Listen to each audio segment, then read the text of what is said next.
Onesha Multimédia Production présente Race Royale. Race Royale. Race Royale, bonjour, bonsoir. C'est le votre fuseau horaire, que Dieu vous bénisse abondamment.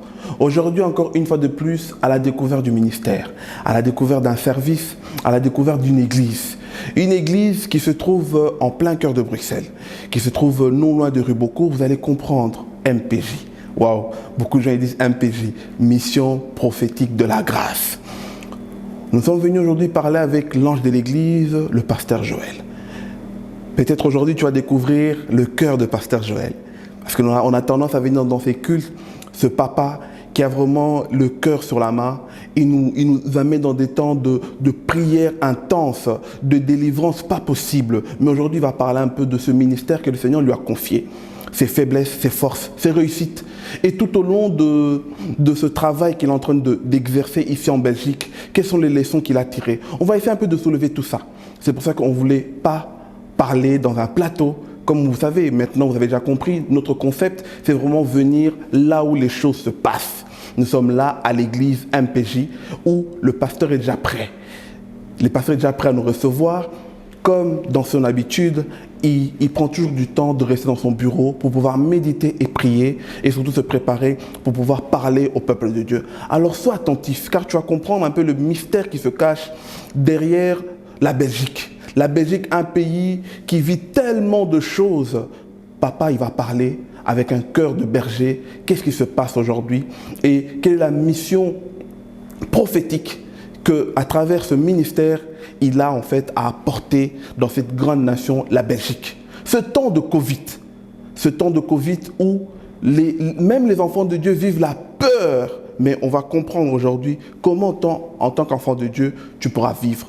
Comment, en tant qu'enfant de Dieu, tu pourras te préparer en sorte que cette période va passer, la mort ne connaîtra pas ta maison. Alors prépare-toi, juste là, partage. Abonne-toi à notre chaîne YouTube Onesha Production, notre page Facebook Maison Race Royale, pour que tu puisses être toujours vraiment d'attaque et ne pas rater des infos qui sont là pour te bénir.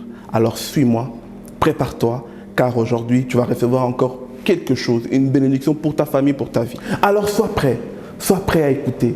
Nous sommes là dans la maison. Aujourd'hui c'est un jour où pasteur Joël est toujours là avec les frères et sœurs. Vraiment, il y a toujours maman Adi, il y a toujours notre papa Daddy qui sont là autour du pasteur pour pouvoir prendre ce temps de prière, préparer les choses pour le corps du Christ, préparer ce moment de prière dans la semaine et surtout, même si nous sommes dans un temps de confinement où les églises sont fermées, mais ils sont toujours là en train de préparer par le moyen que l'informatique nous donne pour pouvoir vous apporter la bonne nouvelle. Alors prépare-toi, tu vas découvrir aujourd'hui qui est pasteur Joël. Ben vous voyez déjà, hein? Église MPJ, donc on est déjà là. Allez, viens avec moi, tu vas découvrir qu'est-ce qui se cache derrière. Oh, bonsoir. Bonsoir papa. Comment allez-vous? Très bien, et vous, ça va papa? Ça va, je vous attends. Ça c'est notre frère Daddy. Waouh, on est là. Vous nous attendez? On ne vous dérange pas? Non, il n'y a pas de souci, parfait. vous attendez, Parfait. Ben écoutez, suivez-nous, hein. Vous allez découvrir aujourd'hui l'église. Covid-19 lobby. Ah oui. Respecter On respecte les mesures. les mesures, hein? Ah, comme pasteur Joël nous a prêché, il faut toujours avoir la prudence. C'est sûr. Malgré que le Seigneur protège, mais prudence toujours. Vous voyez, on désinfecte les mains. Donc même toi à la maison, quand tu rentres, tu sors, désinfecte les mains. Voilà papa. Mais je vais appeler pasteur Joël. Il Parfait. vous attendait. Parfait. Je l'appelle. Amen. Ben, on y est. Pasteur nous attendait. Alors prépare-toi. Pendant ce moment, partage. Invite un bien-aimé à suivre. Parce que je sais que pasteur Joël, c'est l'un des pasteurs en Belgique qui a le message, non seulement pour l'église, mais pour la nation. Non seulement pour la nation, mais pour le corps du Christ. Car ça va te bénir. Peut-être tu vas aussi découvrir une maison. Tu cherches un endroit pour pouvoir te réunir. Ben, la maison, elle est là. Tu vas comprendre quelle est la vision de la maison, quelles sont les motivations de la maison, quels sont les messages que la maison MPJ, que nous sommes l'église, véhicule. Tu vas découvrir un peu tout ça ensemble. Alors sois prêt. Bonsoir, pasteur. Bonsoir, frère. Comment ça va, papa? Ça va bien, ça va bien. Toujours respecter le consigne. Le signe derrière. Toujours. Ouais. Vous nous avez prêché, hein, donc il faut toujours la prudence. Oui, il faut vraiment la prudence. La Bible dit, lorsque la prudence fait défaut, le peuple tombe. Amen, Donc, amen, on doit amen. user de prudence, Amen. en tout cas. Papa, Donc, on vous reçoit. amen. En tout cas, suivez-moi. Merci, papa. Donc, prenez place. Merci, papa. Ouais. Voilà, on y est. On va commencer enfin. Vous allez entendre, comme je vous ai déjà annoncé, vous allez entendre Pasteur Joël.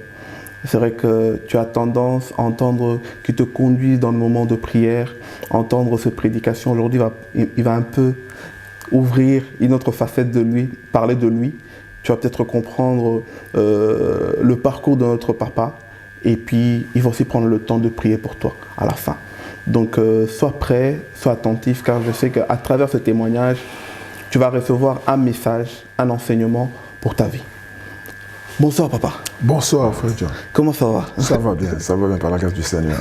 Papa, malgré le Covid, qu'est-ce que tu peux, d'entrée des jeux, qu'est-ce que tu peux dire aux enfants de Dieu par rapport à ce temps où ils ont même du mal à dire que ça va?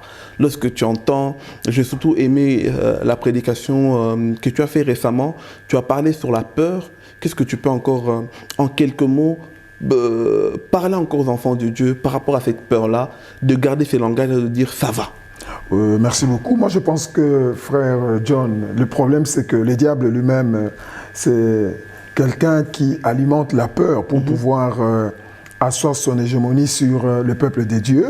Donc, moi, je pense que la peur, c'est l'arme qu'il utilise pour pouvoir nous détourner de Dieu. Nous devons simplement avoir foi et confiance en Dieu parce que lui-même, il dit, c'est lui qui est entre ses mains, personne ne peut ravir. Et Amen. je pense que si nous demeurons entre les mains du Seigneur, rien ne pourra nous atteindre. Parce que lui-même, il dit dans sa parole que même si l'ennemi s'élève comme un fleuve, l'Esprit de l'Éternel le mettra en fuite. Donc, moi, je pense que quel que soit le nom, Covid, quelle pandémie, l'Esprit de l'Éternel est en mesure de la mettre en fuite. Waouh, amen, amen.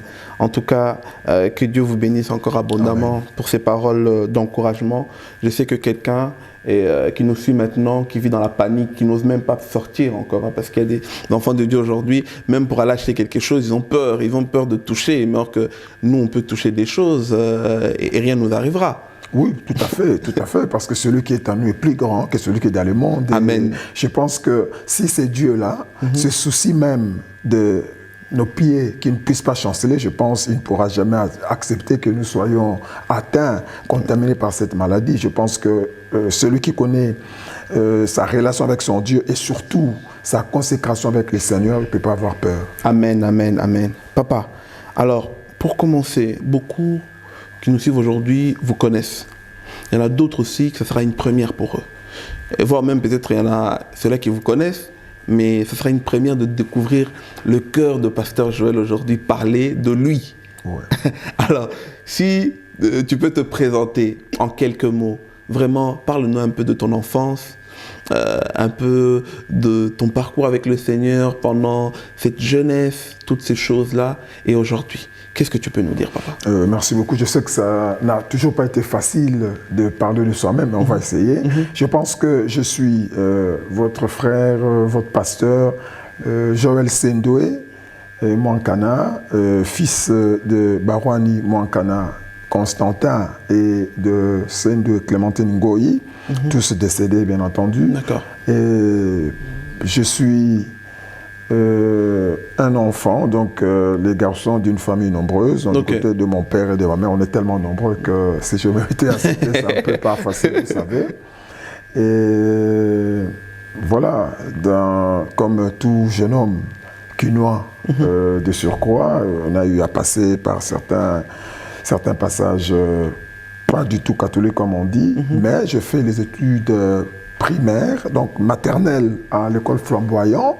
Donc nous sommes parmi les premières personnes qui ont commencé cette école-là. Quand l'école Flamboyant, je crois que les gens qui connaissent, c'est à la commune de Gombe, derrière l'avenue, je ne sais pas comment on l'appelle maintenant, l'avenue du 24 novembre. Je ne sais pas si c'est l'avenue de la Liberté, mais non, je ne sais pas. Nous étions parmi les premières personnes vraiment commencé cette école-là, nous étudions même dans sa maison, c'est-à-dire les chambres de ses enfants. Wow. La nuit, c'était les chambres de ses enfants et la journée, c'était nos classes. Wow. Donc, j'ai fait ma première primaire là-bas aussi. Ensuite, je suis allé faire l'école primaire à Delvaux, l'école chez le frère Mariste. Donc toujours à Kin. Toujours à Kin. Donc vous êtes vraiment un vrai Kinois. Oui, je suis né à Kinshasa. Je suis né à Kinshasa le 7 novembre 1969. Ok. Donc, voilà, je suis vraiment né à Kinshasa. Ok. Donc, l'école primaire, comme je disais, j'ai parachevé cette école primaire à l'école Champagnat chez les frères Maristes à Delvaux. Et de là, je suis allé faire les études secondaires. Donc, je fais le latin philo à l'Athénée de Kalina. Donc, aujourd'hui, Institut de la Gombe. Et c'est de là que, avec mon diplôme en latin philo, je suis allé à l'université de Kinshasa. Je fais le droit et j'ai parachevé à l'université libre de Kinshasa. D'accord. Et ensuite aussi, je fais la théologie à l'UPC. À l'époque, c'était même pas l'UPC, hein. C'était les facultés protestantes de Kinshasa. C'est là que je fais ma théologie. Ensuite, je suis allé continuer en Afrique du Sud. Je fais une année d'études bibliques en Afrique du Sud et ensuite en Corée, à Yojido, donc le David Shaw Ministries. C'est là que je suis allé parachever mes études de théologie. Waouh! Quel beau parcours. Bon. Donc, vous n'êtes pas tombé dans le ministère seulement, comme on dit d'autres, ils sont vraiment révélés, mais vous avez été révélé, vous avez aussi reçu une formation. Est-ce que c'est important de recevoir une formation dans le ministère? Moi, je pense que, évidemment, c'est très important parce qu'il y a certaines choses. Parce qu'il y a l'appel, n'oubliez pas, l'appel est là, mais on a besoin d'être outillé pour pouvoir canaliser cet appel. C'est comme ça que peut-être que je suis allé vite en besogne. Les études de théologie, je les ai faites après avoir reçu l'appel. Je me suis dit, comme je suis quelqu'un de pragmatique, je suis quelqu'un de cartésien, j'aime pas faire des choses à moitié. Moi, quand je fais quelque chose, j'aime vraiment m'imprégner. C'est de cette manière-là que je me suis dit, je vais un peu apprendre la théologie. Évidemment, il y a aussi dans la famille les oncles qui étaient vraiment des grands théologiens. Il y en a qui étaient déjà docteurs en théologie. Ça m'est tenté. Voilà, je fais la théologie et les études bibliques pour pouvoir avoir un outil nécessaire, adéquat, pour pouvoir mener à bien la mission que le Seigneur m'a donnée. Waouh! Et aujourd'hui, si on peut estimer les années, ça fait combien de temps que Pasteur Joël a été consacré dans le ministère? Ah oui. C'était en 1996, c'est plus précisément au mois d'avril que j'ai été consacré pasteur de notre assemblée de Barumbu. Donc c'était en avril 96, donc je ne sais pas, maintenant ça doit faire combien? Ça doit faire plus ou moins 24 ans? Ouais. 24 ans. 24 ans. 24 ans qu'on est dans les ministères. Wow, mais ici en Belgique, on a commencé les ministères en 2002. Donc la mission politique La Grâce de Bruxelles, on est à notre 18e année, je crois. Hein? Déjà? Oui. Ça va tellement vite. L'année prochaine, c'est la 19e. Waouh. Donc alors, on aura vraiment des choses. En 18 ans, vous avez tellement de choses à dire, donc je sais qu'on va un peu ouvrir le peu aujourd'hui pour arriver là-bas. Et pour terminer dans les présentations, papa, aujourd'hui, papa marié? Ah oui, je suis marié à Madame Karine Sendoué, et père de 4 enfants, donc 2 filles et 2 garçons. Voilà, je ne sais pas s'il faut que je cite leur nom. Non, mais c'est déjà parfait. Oui. Nous saluons notre maman Karine et tous les enfants de la maison. Alors aujourd'hui, nous sommes venus, nous voyons cette bannière qui est derrière nous, qui présente déjà l'église. Nous sommes venus parler de l'église aujourd'hui. Le nom Église, mission prophétique de la grâce. Alors pourquoi d'abord ce nom? D'où vient ce nom? Oui, c'est un nom, je me rappellerai toujours comme si c'était hier. J'étais parti prier à Yéma, c'est la frontière entre le Congo et l'Angola. D'accord. Donc j'étais parti prier parce que j'aimais bien aller prier en brousse. Alors, une nuit, pendant que j'étais en train de prier, le Seigneur va... Bon, j'ai vu comme les cieux s'ouvrir et j'ai vu que c'était écrit « Allez, prêcher, guérissez les malades, purifiez les lépreux, chassez les démons, ressuscitez les morts, vous avez reçu gratuitement, donné gratuitement. » C'était vraiment, j'ai vu vraiment... C'est palpable, oui, clair, très clair. Clair. Ok. Et j'entends une voix qui me dit, voilà, je t'envoie avec cette mission de proclamer la grâce prophétique dans les nations. Et c'est là que j'ai directement compris que c'est la mission prophétique, la grâce, et elle était née, c'était ce jour-là. Waouh. Ouais. Et quelle est la vision? Quelle est la, si on doit parler au monde de la doctrine, quelle est la doctrine qu'en tant que l'ange de l'Église, vous avez vraiment, vous veillez jusqu'à aujourd'hui que cette doctrine-là ne puisse jamais s'égarer? Je pense que Jésus-Christ doit demeurer Seigneur et Sauveur. Nous devons toujours rester dans les Saintes Écritures, c'est-à-dire mettre Jésus comme est toujours la tête de l'Église et n'est jamais sans défaire. Donc c'est vraiment notre... Jésus-Christ est notre Sauveur, notre Seigneur. C'est-à-dire on peut tout parler, on ne peut pas aller loin de la naissance, de la vie, de la mort et de la résurrection de Jésus-Christ. Wow. Donc c'est vraiment ça. Donc la vision, la doctrine, c'est Jésus-Christ. C'est Jésus-Christ. Amen. On est vraiment basé sur lui. Notre rocher, c'est-à-dire on est là. On ne peut pas s'en écarter même d'un seul iota. Non. Amen. Waouh. Et nous voyons d'autres églises ont leur mission, ont leurs valeurs qui véhiculent, qui communiquent.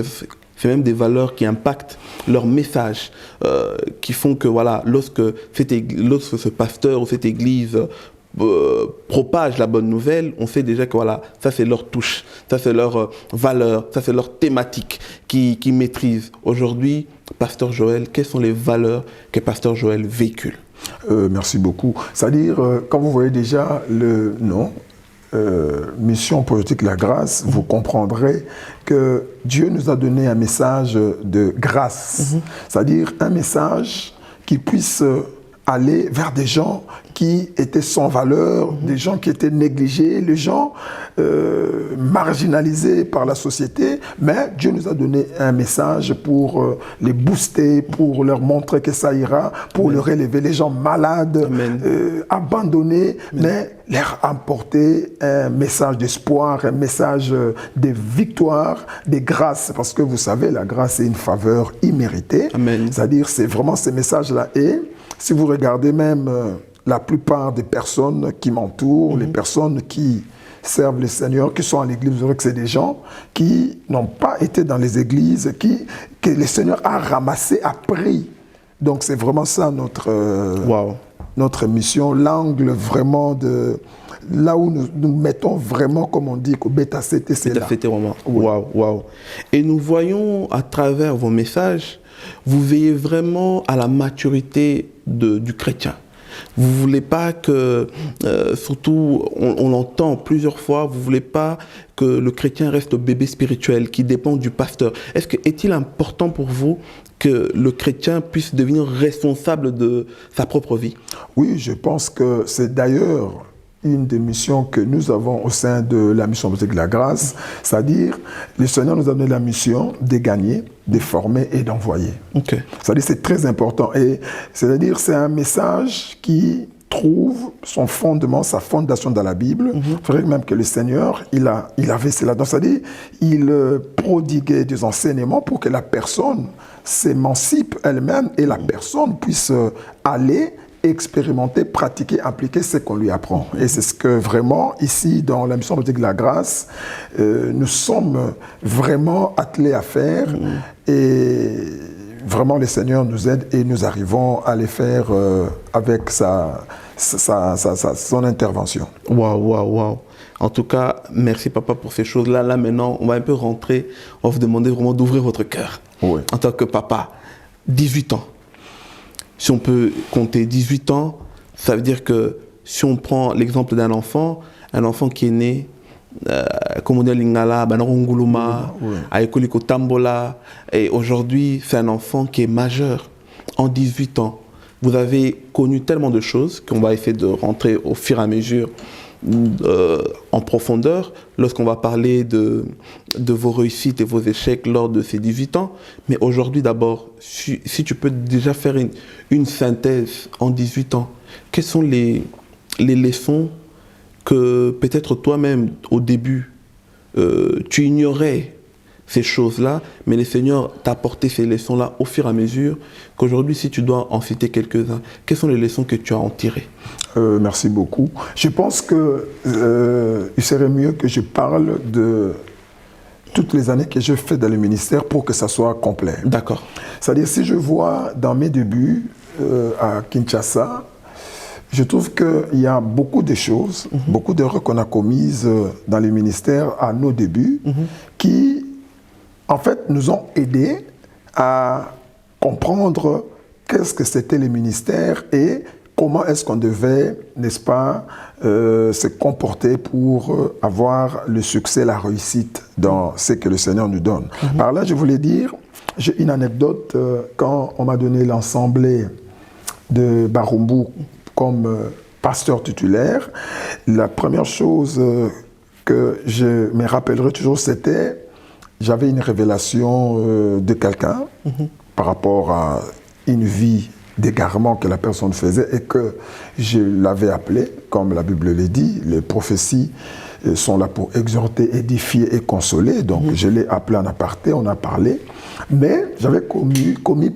une imprudence en parlant de ce dont on avait parlé avec un ami qui était aussi, il était berger à l'époque, et la personne a divulgué les informations. La sœur était venue à l'église, et là, je vous épargne de détails. Wow. Elle est venue, c'était vraiment un boucan, des vacarmes impossibles, c'est-à-dire, je suis allé dire au pasteur titulaire, je vais plus.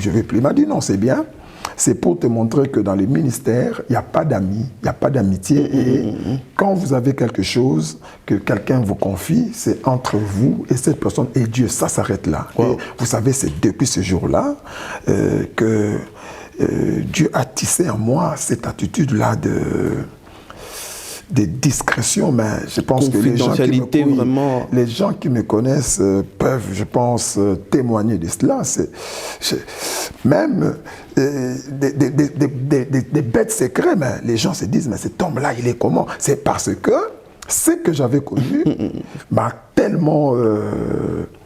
c'est comme si c'était un fouet qui reste encore, qui laisse encore des stigmates à moi. C'est-à-dire, c'est pour simplement dire, pour continuer avec votre question, c'est pour simplement dire que dans ces ministères-là, il y a certaines choses qui m'ont permis de m'assagir et de pouvoir rectifier les tirs et être ce que je suis aujourd'hui, pasteur Joël. Waouh!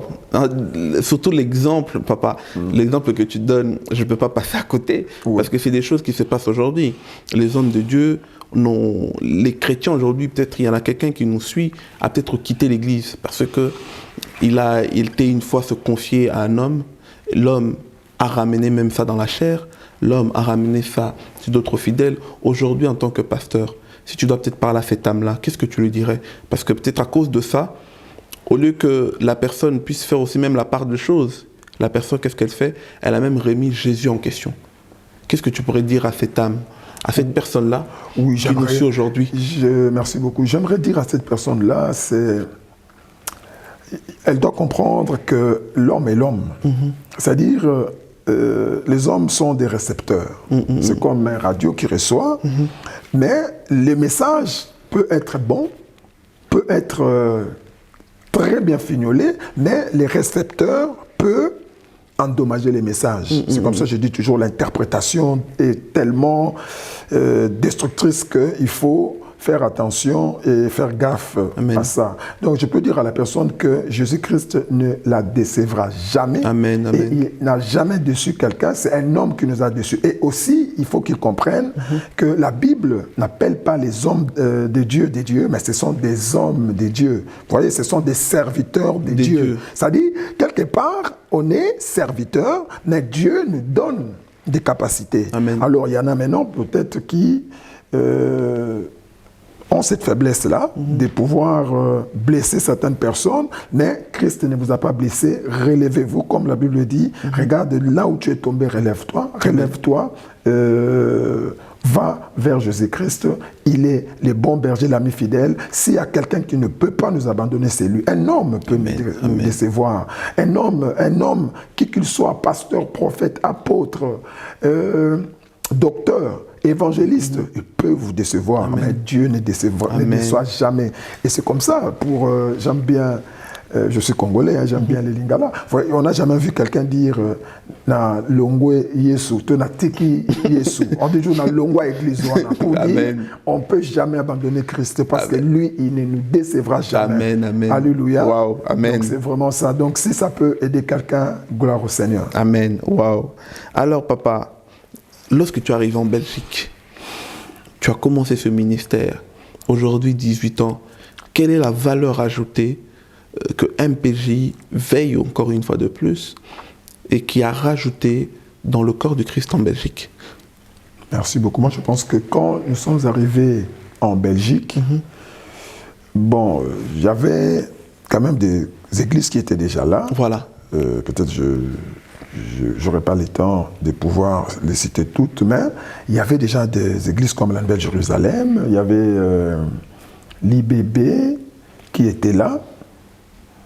Mais nous, comme nous sommes arrivés, nous avons apporté, c'est comme un nouveau vent dans cette ville. C'était le vent prophétique et de l'onction de Dieu. Et je pense qu'à ces moments-là, quand nous sommes arrivés, les gens nous traitaient de tous les mots. Les gens disaient tout ce qu'ils disaient. Mais heureusement aujourd'hui, même ceux qui nous critiquaient ont rejoint ce que nous faisions. Et quand nous parlions de combat spirituel, il y avait des gens qui étaient contre nous. Moi, je me rappelle même, il y a de ceux-là, je ne citerai pas le nom, qui nous ont critiqués, qui faisaient même des sermons entiers contre nous. Mais heureusement, aujourd'hui, je pense que dans toutes les églises en Belgique, on a quand même adhéré à ça. On voit le vent prophétique qui est accentué. Je pense qu'on a quand même apporté un petit feu, je ne dirais pas, avec toute modestie, qui puisse m'animer. On a apporté un petit feu à ce grand feu qui est allumé ici, en Belgique, sur le plan prophétique et de l'onction des dieux. Waouh. J'ai retenu deux mots. L'onction prophétique et le combat spirituel. Qu'aujourd'hui, voire même il y en a certains, jusqu'aujourd'hui, ils diabolisent un peu ces mots-là. Est-ce qu'un chrétien qui ignore ces deux notions-là, est-il un chrétien complet? Si tu peux peut-être aujourd'hui prendre le temps de parler, de pouvoir peut-être rectifier tous les images reçues sur le mouvement prophétique que les gens ils pensent que voilà, c'est un mouvement inventé, sur le combat spirituel que les gens ignorent aujourd'hui, ils disent non, moi j'ai plus de lien, moi aucun lien peut peser sur moi parce que j'ai déjà accepté Jésus-Christ, mais aujourd'hui les gens ignorent tout ça. Si tu dois peut-être dire quelques mots par rapport à ça. Merci beaucoup. Moi je crois que et ceux qui méconnaissent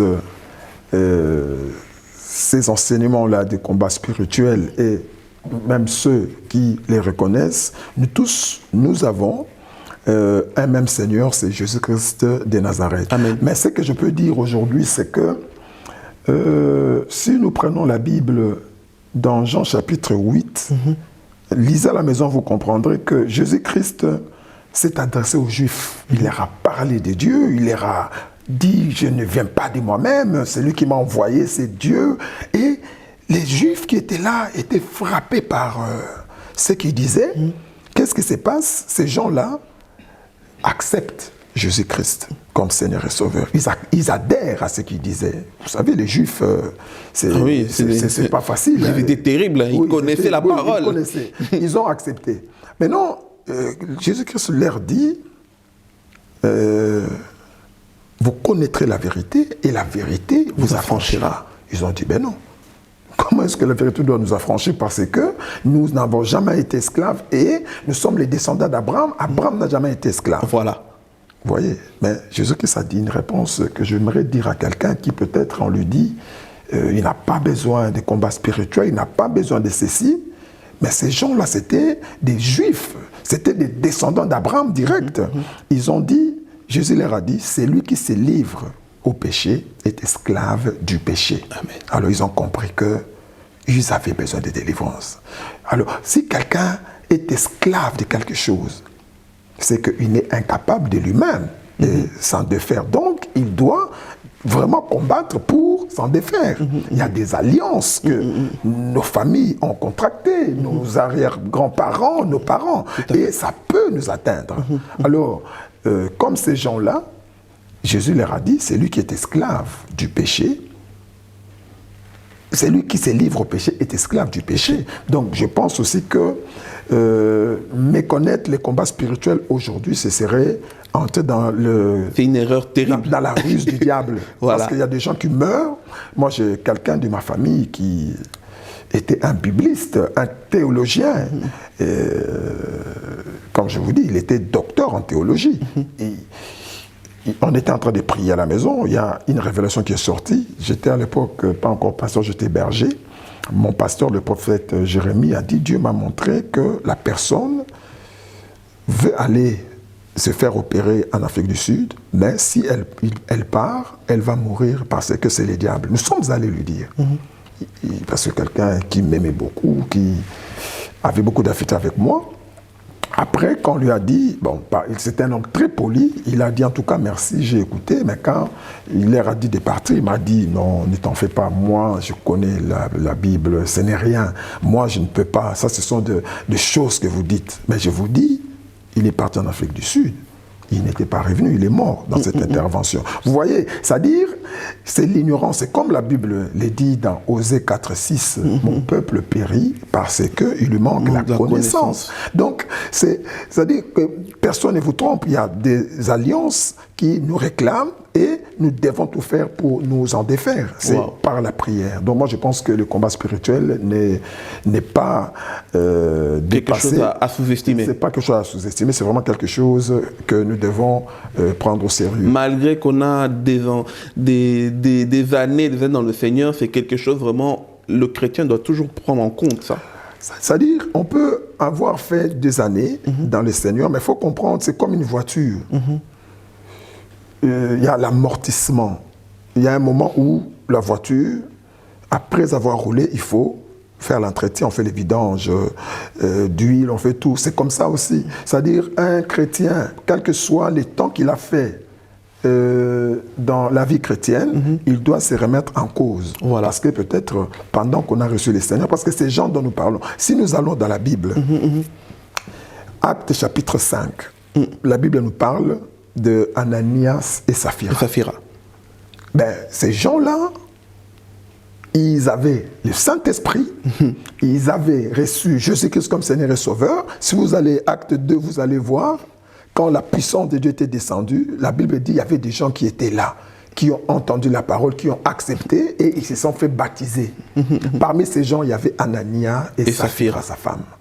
C'est-à-dire ils ont reçu le Saint-Esprit, ils ont parlé en langue, ils étaient là. Mais regardez, tous ceux qui étaient là, c'était convenu qu'ils pouvaient vendre ce qu'ils possédaient pour mettre à la disposition de la communauté. Tout le monde vendait, venez, j'ai vendu, je fais ceci, mais Ananias et Saphira ont vendu, ont retenu une partie. Mais regardez ce que Pierre leur dit. Pierre n'a pas dit autre chose, il leur a dit, Ananias et Saphira, pourquoi Satan a-t-il rempli vos cœurs? Vous voyez, ils avaient le Saint-Esprit. Ok. Ils avaient le Saint-Esprit. Et ils étaient nés de nouveau. Vous voyez, donc c'est-à-dire, il faut faire attention à l'influence du diable dans nos vies. Je peux faire 10 ans, 20 ans dans la vie chrétienne, mais je suis influencé en mal. J'ai la colère, j'ai la méchanceté, j'ai la jalousie, j'ai la haine, mais je dois être délivré de ces choses-là. Amen, amen. Waouh. C'est très important. Waouh.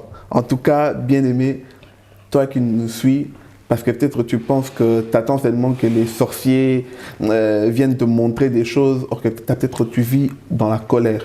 Et ces choses-là, tu dois entendre ce message pour comprendre que tu as besoin de délivrance, de prise de conscience et faire des prières pour pouvoir couper ces liens-là. Waouh! Alors sois attentif pour comprendre encore la suite. Parce que je sens qu'aujourd'hui, le Seigneur va te parler. Tu es peut-être dans un confort. Tu dis, voilà, j'ai reçu le Seigneur depuis X temps, mais aujourd'hui, regarde, tu comprends peut-être certaines choses que tu as encore dans tes habitudes, que le diable prend possession, le diable a trouvé le confort. Et ce confort-là, tu dois faire en sorte que le diable puisse quitter cela, en sorte que le Saint-Esprit puisse vraiment te remplir complètement. Pasteur, merci d'abord pour toutes ces révélations, pour toutes ces bonnes choses. Merci, gloire au Seigneur. Amen. Gloire soit rendue au Seigneur. Amen. Waouh. Alors, papa, que fut aujourd'hui, si on peut parler, on va peut-être pas parler de la première année, mais on va parler de 18 ans, en tant que père de cette maison, mission prophétique, la grâce. Waouh. Quels sont... Si tu dois citer peut-être 2, ça sera difficile. Je sais que ça sera très difficile. Hein, papa? Pendant que je te pose la question, j'essaie vraiment de cibler. Commençons d'abord par l'échec. Pendant 18 ans, quel fut vraiment la pire échec? Ou peut-être ça a été en même temps une leçon pour vous, pour vous-même, en tant que conducteur de cette église. Et on va parler aussi de la plus belle réussite que le Seigneur vraiment vous a mis à cœur. En disant que voilà, lorsque vous avez réalisé tout ça, lorsque vous observez tout ça, vous vous rendez compte que voilà, là au moins, je vois vraiment que la mission que le Seigneur m'a donnée s'accomplit à travers ce travail, à travers cette œuvre, à travers cette situation. Parlons d'abord de l'échec. Ah oui, c'est pas facile de parler de... je pense que quand je suis arrivé dans ces pays, le Seigneur m'a fait une grâce exceptionnelle. Les premières personnes à qui j'ai parlé de Dieu, c'était des jeunes, mais qui étaient dans une maison. Vous voyez, à l'époque, ici à Bruxelles, je ne sais pas si aujourd'hui ça existe encore, les jeunes avaient des maisons qu'ils appelaient, je ne sais pas, staff. Ah, vous connaissez? Oui, et on m'avait quelqu'un, donc vous voyez, vous venez... d'arriver dans un pays, vous avez quelqu'un qui avec vous, c'était mon cousin, il avait une consultation dans cette maison-là. Alors, comme j'étais là, j'étais avec lui, en pleine consultation, moi j'ai commencé à parler aux gens qui étaient là. C'était une maison, un staff. Il y avait donc ils étaient venus faire leur ambiance. Oui, leur ambiance. Et toi, tu as apporté la nouvelle. Moi j'ai compris que la bonne nouvelle. Oui. Alors, j'ai prêcher aux gens qui étaient là, il y en a qui ne voulaient pas, mais au fur et à mesure que les révélations sortaient, il y avait un jeune qui était là, que tout Bruxelles connaît, il n'y a pas même un secret, Tchotcho Bokito. Je lui ai donné 2 révélations troublantes de sa vie. Le Seigneur m'a donné une date à laquelle vraiment toute sa vie, toutes les années, à cette date-là, il y avait un événement malheureux qui arrivait dans sa vie. Alors j'ai dit, frère, Dieu me dit, si aujourd'hui tu le reçois comme Seigneur et Sauveur, cette date-là, ça n'arrivera plus. Et ce qui était bien, c'est que c'était 3 jours avant cette date-là. J'ai dit, si tu reçois Jésus-Christ aujourd'hui comme Seigneur et Sauveur, et tu acceptes que je prie pour toi, cette date-là, tu verras, la chose que tu redoutes n'arrivera pas. Alors les gens qui étaient là, ils se sont demandé parce qu'ils les connaissaient, ils connaissaient parce que je ne peux pas étaler la vie des gens. Tout à fait, non, c'est normal. Ils savaient de quoi je parlais. Alors je n'avais pas fini de prier. La puissance de Dieu était descendue. Vous voyez, quelqu'un qu'eux respectaient, quelqu'un qu'eux avaient beaucoup d'estime, avait été touché par la puissance du Saint-Esprit ce jour-là. Il y avait aussi des sœurs qui étaient là, une sœur qui était là. Le Seigneur m'a dit que il y a quelqu'un qui est ici, ça fait 3 mois que tu as tes règles, ta menstruation, mais qui ne s'arrête pas. Mais Dieu m'a dit, c'est à cause de ceci ou cela, je dois prier. Donc quand je parlais, c'était des délivrances. La personne, il y a des démons qui se manifestaient, qui sortaient, et c'est à partir de là que l'église avait commencé. Pourquoi je dis échec? Mon échec, c'est simplement les gens qui étaient venus après. C'était des jeunes qui étaient dans des bandes. je les ai bien accueillis. C'était des gens, ils ont écouté la parole. Mais là où je n'ai pas réussi, c'est de pouvoir faire vraiment que eux tous puissent être changés. Ça, c'est vraiment mon challenge jusqu'à aujourd'hui. J'ai pris, si le Seigneur peut encore me permettre, c'est-à-dire s'il pouvait permettre, parce que c'était ça mon but. Waouh. Donc lorsque tu vois aujourd'hui à Matongé encore cette délinquance-là, ça te fait vraiment très mal. Ça me fait très mal parce que les gens qui ont connu la mission prophétique de la grâce dans les années 2000, 2003, 2004 vous diront que l'église, c'était l'église de tous ces enfants-là. Tous ces enfants. Mais il y en a, je ne peux pas citer de noms, qui, je regrette, parce que c'est des gens, vous savez, qui n'ont jamais été dans les églises, mais ils venaient. Tout le monde était étonné de voir ces jeunes. On a prié pour eux, et c'est-à-dire, mon échec, c'est peut-être d'être pas parvenu à les encadrer, à les amener là où Dieu voulait, à faire d'eux des serviteurs de Dieu. Parce que la mission prophétique de la grâce, notre mission, ce n'est pas seulement de prêcher, mais c'est de faire des hommes et des femmes des serviteurs, des servantes de Dieu. Ça, c'est la mission que Dieu nous a donnée. Amen. Donc, je regrette vraiment que je n'ai pas vraiment su arriver à les faire. Wow. Parce que je ne peux pas citer de noms, mais il y en a tous ceux qui, dans les années 2000, surtout c'était la période où vraiment la délinquance avait atteint son apogée. Oui. On voyait chaque année des morts par des armes blanches, des armes à feu. Mais la plupart des gens qui peut-être étaient dans des bandes venaient dans l'église et beaucoup ont changé. Même mon couac ou mon nick aujourd'hui, c'est peut-être que Pas je tous. pouvais aller Encore plus loin. parce que les gens, vous savez, c'était quand les gens venaient, ils voyaient, mais ces gens, ils viennent ici. Les gens, c'est-à-dire, on disait même que notre église, c'était l'église des gens de Matongé.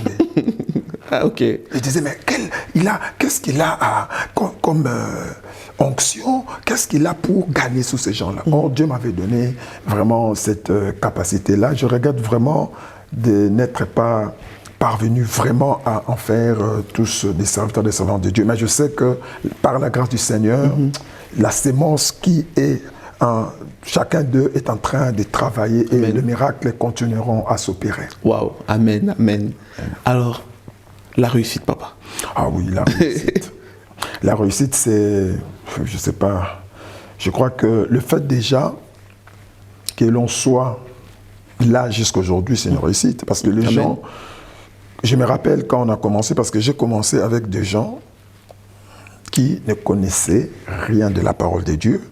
Les gens qui venaient servir le Seigneur à l'église, les dimanches, on les voyait, les samedis, on les voyait dans des boîtes.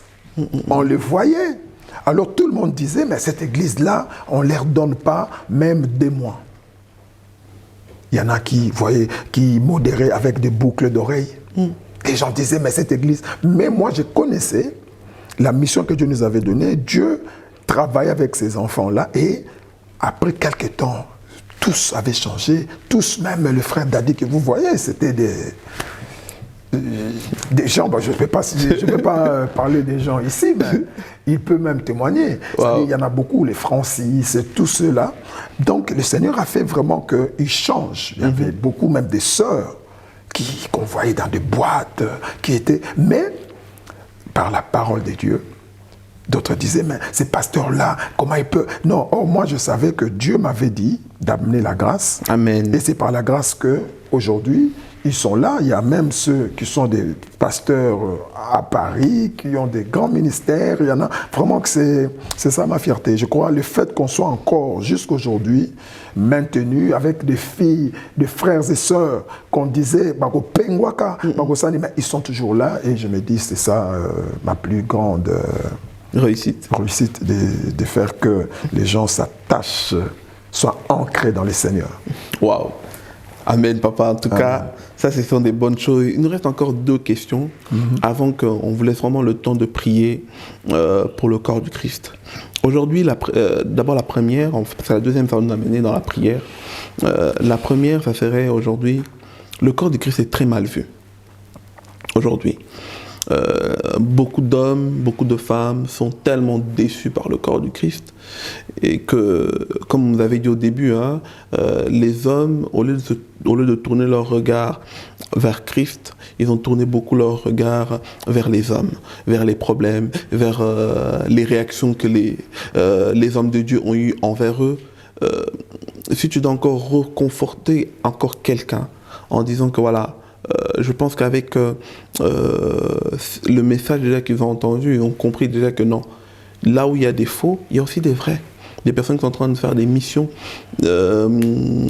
sérieuses et des choses dans l'œuvre de Dieu d'une manière remarquable, comme le pasteur, même si en toute humilité, vous n'allez jamais au bêta-tolo, mais nous-mêmes on voit les fruits. Alors papa, si tu dois peut-être parler à quelqu'un qui ne veut plus entendre parler d'une église, mais qui reste à la maison, qu'est-ce que tu peux leur dire? Merci beaucoup. Moi, je pense que dans toute honnêteté et humilité dans le Seigneur, je dirais à cette personne-là, d'abord de comprendre que le diable a une mauvaise mission sur cette terre, et cette mission se résume dans Jean 10, 10.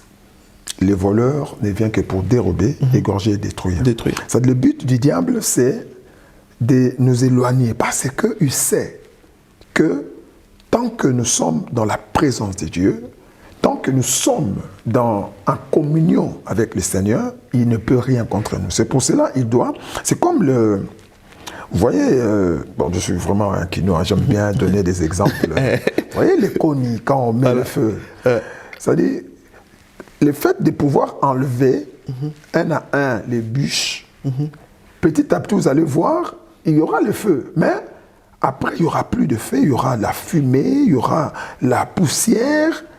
Et après, c'est fini, il n'y aura plus rien. Il y aura la cendre.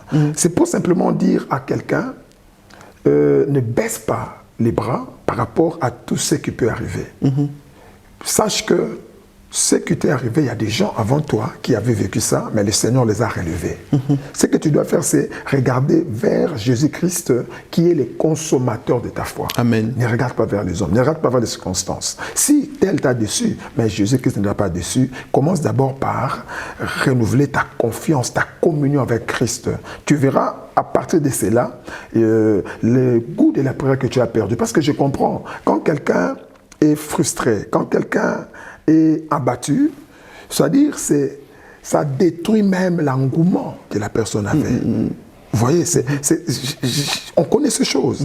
Alors, ça ne sert à rien de dire à la personne, il faut seulement prier, mais il faut d'abord que la personne qui m'écoute commence d'abord par faire un travail personnel. En elle-même. En se disant, c'est pour mon âme. C'est comme ça, David, j'aime bien le psaume 102, où David, il dit à son âme, loue l'Éternel. C'est-à-dire, commence d'abord par dire à ton âme d'être en forme, de ne pas être triste, même s'il a été déçu, même s'il y a des hommes qui t'ont déçu, dis à ton âme non. C'est-à-dire, c'est la première chose qui fera que la personne revienne vers le Seigneur. Amen. C'est-à-dire, dis d'abord à ton âme d'oublier ces choses-là.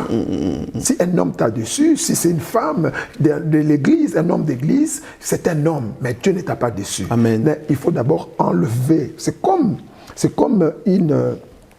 une tache noire, une nuée noire qui est sur toi. Si tu n'en sors pas, c'est comme ça que vous allez voir, les gens restent figés. Ah non, je ne prierai plus, et le diable vient. Le diable aime qu'on s'éloigne de Dieu. C'est ça. Non, ne t'éloigne pas de ton Dieu. Et surtout, papa, les diables aujourd'hui convainquent beaucoup de gens qui peuvent grandir eux-mêmes. Ils peuvent grandir sans église, ils peuvent grandir sans maître, ils peuvent grandir sans enseignement. En elles-mêmes, comme YouTube est ouvert à tout le monde, ils peuvent recevoir des enseignements de part et d'autre sans avoir une église fixe, et ils pensent qu'ils peuvent grandir. Est-ce que ça fait vraiment grandir ou c'est un danger? C'est un danger à la fois. Moi, je pense qu'avec l'évolution des choses, il faut aussi que le chrétien, la mentalité du chrétien évolue. Voilà. Moi, je me rappelle, je prêchais au marché.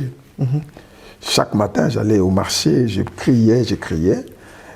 À 5 h du matin, je faisais l'évangélisation à la volée. Vous voyez, mais aujourd'hui, Frère Dadi le fait, mais autrement. Il fait en ligne. Voilà. Pour vous dire, l'évolution qu'il y a eu, il faut aussi que l'Église s'adapte. Néanmoins, malgré toutes ces évolutions-là, un chrétien ne peut pas croître de soi-même. Voilà. Pourquoi est-ce qu'on a besoin d'église? C'est simplement parce que la Bible dit n'abandonnons pas nos assemblées. Parce que c'est dans l'assemblée. Il est doux et agréable pour les bien-aimés de demeurer ensemble. Vous savez, quand on prie ensemble, moi je vois des fois même quand on prie avec les frères et sœurs, vous allez voir, c'est merveilleux. Hein. Des fois, la langue que l'autre parle, automatiquement, toi aussi tu parles. Pourquoi? Parce qu'on s'influence. C'est-à-dire, et quand on prie ensemble, tel a sa grâce, l'autre la sienne, et nous tous, quand nous prions ensemble, c'est comme ça que Dieu se manifeste. Amen. Mais quand on est seul, c'est vrai, on peut prier, mais il y a certaines choses. C'est comme ça, vous allez voir, j'aime donner beaucoup d'exemples pour qu'on dise, on est allé prier quelque part, moi qui suis pasteur, visionnaire, nous sommes arrivés, j'ai compris que la situation, les démons qui étaient là, avaient peur de la prière d'une sœur qui était là. Malgré que moi je suis prophète, je suis tout. C'est-à-dire, c'est pour montrer que chacun a sa particularité.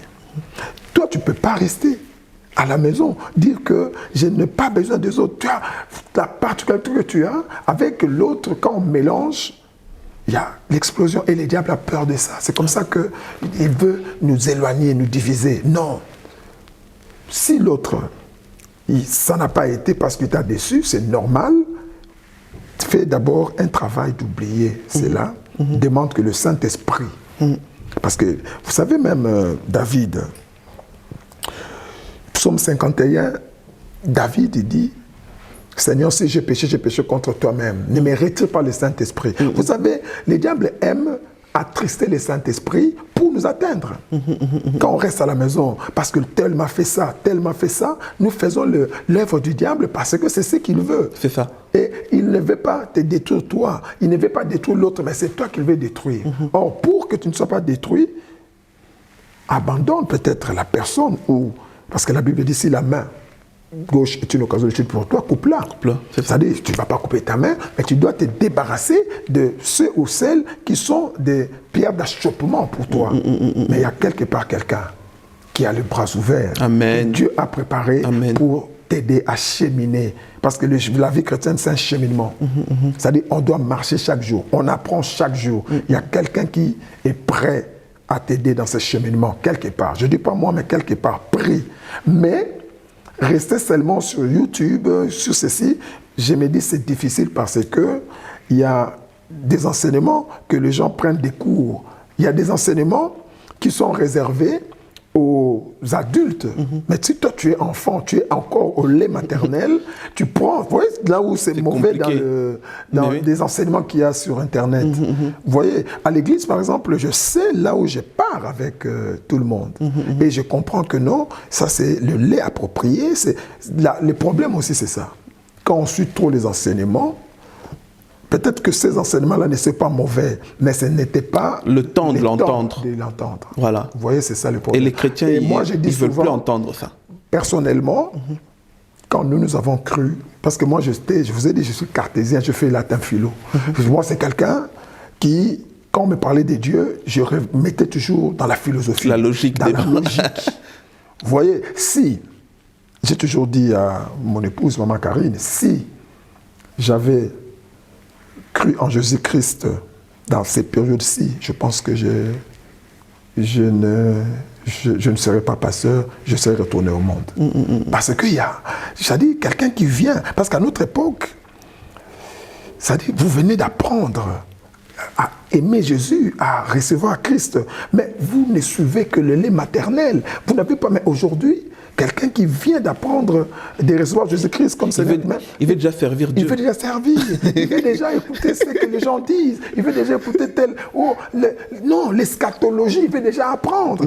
Oh, il y a certains enseignements, il faut que la personne soit préparée. C'est comme ça qu'il a dit qu'il faut désirer le lait, comme les nouveaux-nés, le lait maternel. C'est-à-dire, c'est comme ça, c'était la croissance. Moi, je crois que ce n'est pas mauvais, mais il faut avoir une assemblée où il y a un pasteur qui est en train de juger le niveau de ta connaissance et la nourriture qui te faut. Waouh, waouh. Merci en tout cas vraiment pour ces révélations, papa. Beaucoup ne le savent pas, mais ceux-là qui étaient là le 31 décembre 2019, ont entendu des révélations que le Seigneur vous a données par rapport au Covid-19. Et ce sont des choses que le Seigneur vous a montrées clairement. Et vous prenez le temps de préparer votre Église que vous conduisez, que le Seigneur vous a donné cette mission-là de conduire, vous leur préparez à ne pas avoir peur et comment surtout se préparer face à ce vent que le monde appelle pandémie. Surtout, j'ai beaucoup aimé dans l'un de vos messages, vous avez parlé comment le média, le monde véhicule la peur et comment vous avez repositionné le corps de Christ par rapport au regard du Seigneur. Aujourd'hui, papa, si tu dois parler à quelqu'un, par rapport au message que le Seigneur vous a donné vis-à-vis au Covid-19, parle vraiment à quelqu'un, on vous donne là, les 5 dernières minutes qui restent, parle vraiment à quelqu'un en lui expliquant cette vision en quelques mots, comment cette personne-là doit se préparer et aussi prier au corps du Christ, surtout en ce moment où nous sommes confinés. Ça, c'est la plus grosse crainte de beaucoup, tellement qu'ils vont voir, je ne peux plus voir physiquement Pasteur Joël, je ne peux plus aller le dimanche à l'église, louer avec les bien-aimés. Ça, c'est la grosse crainte. Beaucoup, même leur foi, là, ils sont en train de tâtonner, ils sont en train de patauger juste parce qu'ils ont entendu le mot confinement. Alors, si tu peux juste parler à quelqu'un, papa, par rapport à ça, et prier pour vraiment le corps du Christ, en sorte que nous soyons toujours prêts, car le retour du Seigneur est imminent. Amen. Merci beaucoup. Je crois que avant de prier, j'aimerais simplement montrer à quelqu'un une chose. C'est que la Bible dit, dans le livre d'Amos, arrive-t-il quelque chose sans que l'Éternel l'ait annoncé à ses serviteurs, les prophètes? Il n'y a rien qui n'arrive sans que l'Éternel ne puisse le révéler. Tout à fait. Et je pense que le 31, les gens qui étaient là, parce que chaque fin de l'année, toute l'Église, on a peut-être 2 mois déjà, on est en prière pour prier pour que Dieu nous montre un message pour cette année-là. Et toutes les années, c'est comme ça. C'est comme ça même en 2004, les gens qui étaient là, avant qu'il y ait tsunami, le Seigneur nous avait parlé. Et pendant la veillée, nous avions dit avec précision, à tel mois, il y aura des catastrophes, des calamités naturelles qui seront, je ne savais même pas que tsunami existait. Mais quand c'était arrivé, c'est là que même les gens ont dit. Moi, je crois, c'est de la même manière aussi pour cette année, le Seigneur nous avait dit, l'année 2020 sera une année des grands bouleversements et de maladies mortelles. Je pense que les gens qui étaient là, il n'y a même pas lieu. Si vous pouvez regarder même dans la page Facebook de l'Église, c'était en direct. Ce ne sont pas des montages. On en avait parlé. Et le Seigneur m'avait dit, malgré cela, mais ses enfants seront épargnés. C'est comme dire, vous savez, quand Dieu montre quelque chose, il vous prévient. Tout à fait. Quand il vous prévient, c'est pour vous dire que cette chose n'aura pas d'effet sur vous. Et quand il a parlé de bouleversement, c'est-à-dire de toute ma vie, je suis ici en Belgique depuis 18 ans, j'ai jamais vu un jour où les enfants sont restés pendant plus d'un mois, je crois, sans aller à l'école, les